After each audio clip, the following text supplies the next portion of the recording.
We have spent the past couple of weeks talking a lot about Superman and the Fantastic Four First Steps. I think it's really interesting to talk about both of these movies because they are both the tentpole summer releases for Marvel and DC, with Superman acting as DC's new beginning, and the Fantastic Four First Steps kind of acting as a reintroduction to the MCU. And in today's video, I want to address the future of both studios, and more specifically, how DC has a much more exciting future planned compared to what's happening over at Marvel Studios.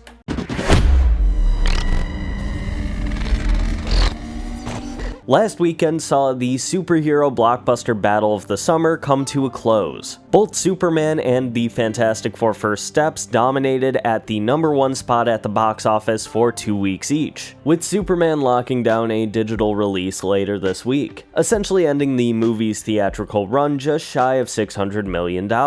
Now, I think the Fantastic Four First Steps is not going to reach the heights of Superman. Currently, the movie is sitting just shy of $450 million, and I think the movie does have the potential to reach $500 million, but seeing the significant drop each subsequent weekend does not make it look too promising. Both Superman and Fantastic Four had a budget estimated around $200 million, and these are movies that, had they released a couple years ago, could have been billion-dollar successes. The thing is, theaters are just not doing too hot right now, and both Marvel and DC don't have the same credibility they once did. And despite having lower box office numbers than they could have had a couple years ago, that doesn't mean either of these movies are considered failures. I've said it before, both DC and Marvel have to regain some consumer confidence. I think 2026 is going to be a much better year for both studios. Marvel has Spider-Man Brand New Day and Avengers Doomsday releasing, while DC will be building off the success of Superman with the release of Supergirl and trying something new by releasing a lower budget Clayface movie. And this is where I think DC is really getting the right idea. The new #1 movie in the world currently is the horror film Weapons. With a $38 million production budget, this movie has already nearly doubled its production budget after just a few days. Weapons has received nearly universal acclaim. It was my most anticipated movie of this year, and after seeing it, it really lived up to the hype. It's my favorite movie that's released this year. And I've been a fan of director Zach Creggers for a really long time. I was a big fan of his comedy sketch show, The Whitest Kids You Know. I really loved his previous movie, Barbarian, and as a big Resident Evil fan, I'm really excited to see what he's going to be doing with a new theatrical Resident Evil movie. But the reason I bring him up is because he has talked about his idea for a DC movie over the last couple of years. When he was on the press tour for Barbarian, he was talking about a spec script he wrote that was set in Gotham City, and in the last couple of months, some have speculated that it was a Joker and Harley Quinn movie, and I'm really glad to see that those rumors proved to be false. He hasn't pitched the movie to DC yet, but has revealed some details. The movie would be titled Henchmen, and similarly to the upcoming Clayface movie, bears a lot of similarities to an episode of Batman the Animated Series. The episode titled The Man Who Killed Batman follows a low-level henchman after he seemingly kills Batman, becoming something of a celebrity among the criminals of Gotham City, and falling into the crosshairs of an extremely jealous Joker. Now, Cregger hasn't yet pitched the movie to DC Studios, but given the success that he's had at the WB-owned New Line Cinema with the release of Weapons, I don't see why James Gunn wouldn't be interested in hearing and potentially fleshing out his idea. The script does currently include Batman, the Joker, and Harley Quinn in minor roles, and all three of them have not yet been cast in the DC universe. Now, between this and Clayface, I think the way that they're handling the Gotham City corner of the DC universe so far is pretty interesting. I've talked about it before, but Matt Reeves' The Batman Epic Crime Saga is entirely separate from the DC universe, and it will stay that way. Some fans have suggested that having two different Batmans acting in different series would be confusing for some audience members, but let's be honest, I think most people would catch on pretty fast. Currently, The Brave and the Bold is the scheduled Batman movie for the DC universe, but I like this idea of fleshing out Gotham City before we actually go fully into a new Batman story. And it's kind of the way the DCEU played with the idea. Yes, we had Batman v Superman as the second movie of the DCEU, but I always saw that movie as a proto-Justice League, not a Batman in Gotham City movie. The original Suicide Squad was more of a Gotham City introduction than anything in Batman v Superman. And despite not liking that movie very much, I was on board with the idea of seeing Gotham City from a new perspective, something I assume we're going to be getting in the Clayface movie. And if they get the ball rolling on Henchmen, that very well could be our official introduction to the Batman corner of the DC universe. And I think this is the right move DC could be making. When Marvel announces a new slate of movies or projects, it's pretty much always set in stone. Occasionally there are deviations, such as when Inhumans was originally planned to be a Phase 3 movie, and when we see the addition of movies like Ant-Man and the Wasp after a character like Ant-Man proves to be successful. But the strategy that James Gunn has been really adamant that DC Studios wants to go for is making sure that all the scripts are up to a specific standard of quality before a movie even begins to enter pre-production, which is why we saw a movie like Clayface being fast-tracked ahead of so many other DC movies that were already announced. The idea of making great stories that fit into the DC universe, rather than creating a DC universe story, is what will separate the MCU from the DCU in the future. I thought this was the direction Marvel Studios was moving towards when they started doing these special presentations on Disney+.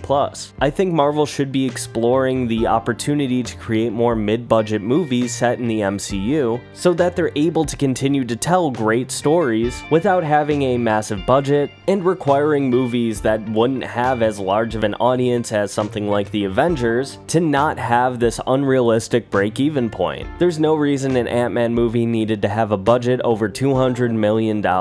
I think if Clayface is successful, we could see the transition of both Marvel and DC into experimenting with a lot more smaller, creative-driven movies. We are already seeing them play with this idea given the return of the special presentation, and if that does well enough on Disney+, they could be open to the idea of expanding a special presentation into a mid-budget theatrically released movie. Honestly, this is what I've been saying they should do with Blade since the very beginning. A Blade movie should not have an extremely massive budget. But I think that's going to do it for today's video. I want to thank everybody so much for watching through all the way to the end. I took a little break for the last week, but this is going to be the start of daily uploads once again on Professor X. And as long as there isn't any big Marvel or DC news, tomorrow's video will be a big mailbag special. So if you have any last minute questions you want me to answer in that video, drop them down in the comments down below with the hashtag mailbag. But again, thank you so much for watching. Leave a like on the video if you enjoyed it, subscribe if you want more content, and I will see you in the next video.